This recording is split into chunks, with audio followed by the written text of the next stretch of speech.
Up with KREM begins now. 5:30 now, and we are still 11 months away from the next presidential election, but one candidate is already running ads in Spokane. Plus, a foggy morning here in Spokane, and tomorrow we see widespread rain headed our way with snow all over the mountain passes. Find out what the rest of the weekend holds. It's a mystery puzzling people in North Idaho how the moose with a metal ring on its neck came to be.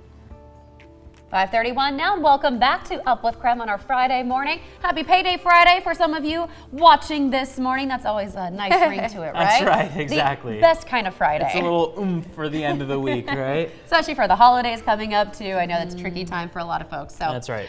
Happy Friday. Great to have you with us this morning. And we started off the day with a lot of fog. We were talking about that coming in this morning, how it was a little bit more dense than a usual morning for us. We do usually see a little bit of fog development, but boy, it is limited all around the Spokane area into Coeur d'Alene. So if you're waking up this morning, fog is going to be not so much our friend, but it is going to be with us all throughout the day. Here are those DOT cameras that show you just how dense it is around the area. We're picking up on less than a quarter mile of visibility at the Spokane airport, a quarter mile in downtown Spokane, quarter mile in Coeur d'Alene, quarter mile in Deer Park. So having some trouble really all the way across eastern Washington into North Idaho. The same trouble is down toward Walla Walla, Moses Lake, Sandpoint, so pretty widespread to start off the morning hours. Headed into the afternoon, those areas of fog, those patchy areas of fog aren't going to leave us all that much. We'll make it to 44 degrees for that afternoon high, but even if that fog clears out and it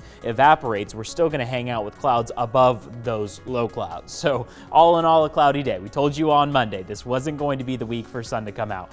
So we'll stick with clouds all the way through your afternoon and evening hours. The weekend forecast brings a 90% likelihood of rain. So Saturday, it's going to come as rain for Spokane and Coeur d'Alene. Mountain passes, Lookout Pass, Stevens Pass, Snoqualmie Pass. Really expect a good amount of snow over those mountain passes. So factor that into travel plan decisions, but also keep in mind it could help out with those ski resorts. We cool down into Sunday, showers clear out. We see a good chance of skies drying out all the way into the beginning of next week. 5:33 now. Jen, over to you.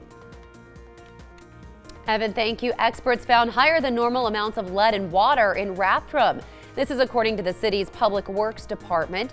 Crews took samples from 23 homes between August and September. 3 of the samples showed high levels of lead. City leaders say they are working to keep the drinking water safe. In the meantime, they're asking homeowners to run their water for a few seconds before using it. For steps to reduce lead in your water, you can visit our website, krem.com. Police called the death of a Spokane man a tragic accident. They say a car collapsed on top of him yesterday near Bridgeport Avenue and Ralph Street. Police say the man was working on a vehicle at the time. He was pronounced dead at the scene. In just a few weeks, paid medical and family leave will be available in Washington state. Workers will be able to take between 12 and 18 weeks of leave. Washington is just one of 8 states with paid leave. And for more information, you can visit our website, krem.com. Experts think they know how a North Idaho moose ended up with a ring around its neck. A witness says it took a drink from a bucket. They say when it lifted its head, a ring holding a mosquito net caught around its neck. Idaho Fish and Game leaders say as long as the moose is healthy, they will leave the animal alone. Well, this is something folks in Washington already know. Washington apparently is the best state. The ranking comes from a recent study by the U.S. News and World Report. The magazine analyzed healthcare, education, and the economy. Idaho ranked 16th in the study. Well, that's your morning rush. More news in less time. Let us know what's happening in your neighborhood by using the hashtag #UpWithKREM on social media.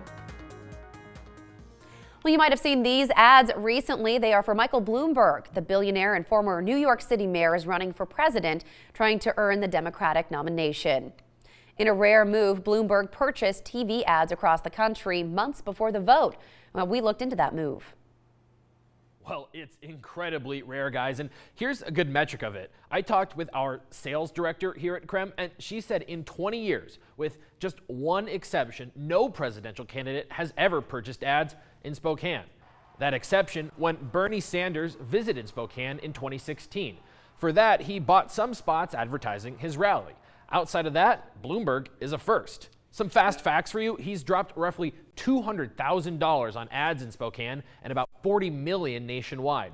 He He's in all 50 states and nearly 100 markets. Our sales director said that's unheard of.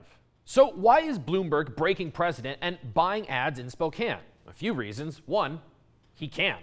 According to Forbes, Michael Bloomberg is the 9th richest person in the world, worth well over $50 billion. He can afford to drop a few tens of millions on his campaign. Two, he sort of has to. He's entering this race very late. Considering that, his current 4% polling average is pretty impressive. He trails only 4 candidates nationally. But those candidates have established voting blocks and messaging. Bloomberg still needs to get his message out. Ads are, of course, a way to do that. He also knows he probably won't win the early state, so he's focusing his money basically everywhere else. And 3, Spokane matters more now than it ever has before. 2 big changes came to Washington this year. 1, Democrats will use a balloted primary rather than an in-person caucus. 2, that primary will happen much earlier than it has in the past. Rather than in late May when the nominations are normally wrapped up, it'll be March 10th. Idaho's will be on the same day. That means the inland Northwest could become a crucial battleground, seeing more ads in the future and even candidate visits. Now, since you're already likely seeing this Bloomberg ad, we also wanted to give a couple points a quick fact check. In the shadow of 9/11, Mike is elected mayor of a shaken city. He rebuilds, creating 400,000 new jobs. The facts support that claim. The total number of jobs in New York did increase by about that much during his tenure. But the unemployment rate actually went up by more than 3%. Of course, a lot of that had to do with the effects of the global recession.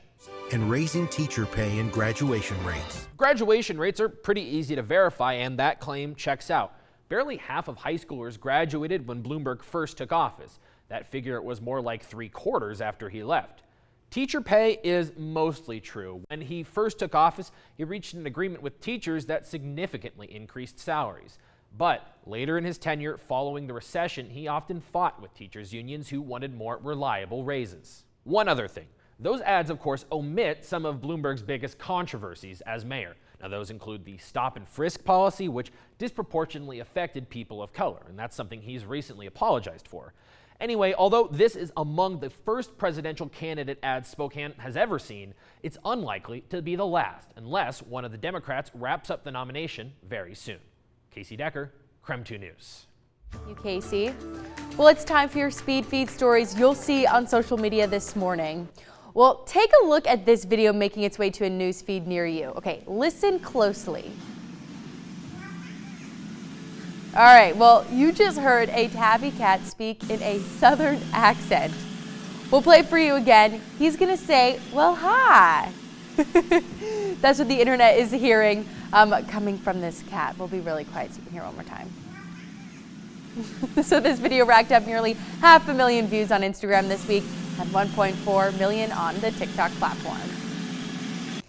Well, this week's The World's Best Beard was shaved off. Now, this sounds upsetting since Madison Rowley from Portland has won 2 World Beard Championships, but he cut for a cause. After Madison's childhood friend died from an accidental drug overdose, he made it his mission to raise money and attention on social media about the cause. On Giving Tuesday, people who donated voted on his new mustache style, and here it is. You can see that.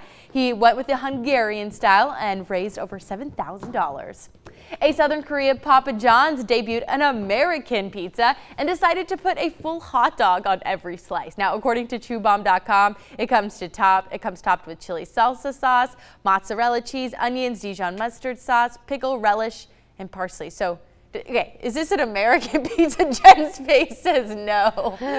Or it doesn't look really appetizing to you, at least. I was like, okay, hot dogs, okay, sure, American, whatever. But everything else is like, it sounded a little odd. I just grabbed whatever was out of the fridge exactly. and sprinkled it on top.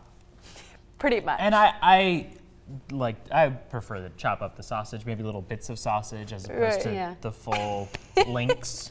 Kind of sounds like a chili dog a little bit. Yeah, that's a good point. Yeah. I mean, a lot of people commented on the post from America and said this is not an American pizza. But right. I mean, I think different countries adapt their menus to make sure that their customers also like it. Exactly. It's the hilarious. That's the perception of America of like what we eat. So. Oh, and I'm sure they look at our pizza and they're like, I would never eat that. Whoa. So, each his own, right?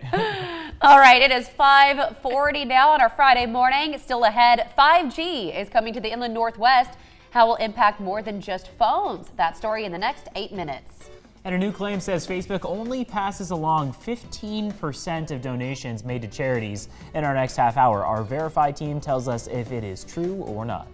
And congratulations to Sherry. You just won 2 Up with KREM coffee mugs, coffee beans, and a gift card to Thomas Hammer Coffee Roasters. If you'd like to win, subscribe to our KREM newsletter or enter on our Up with KREM Facebook page.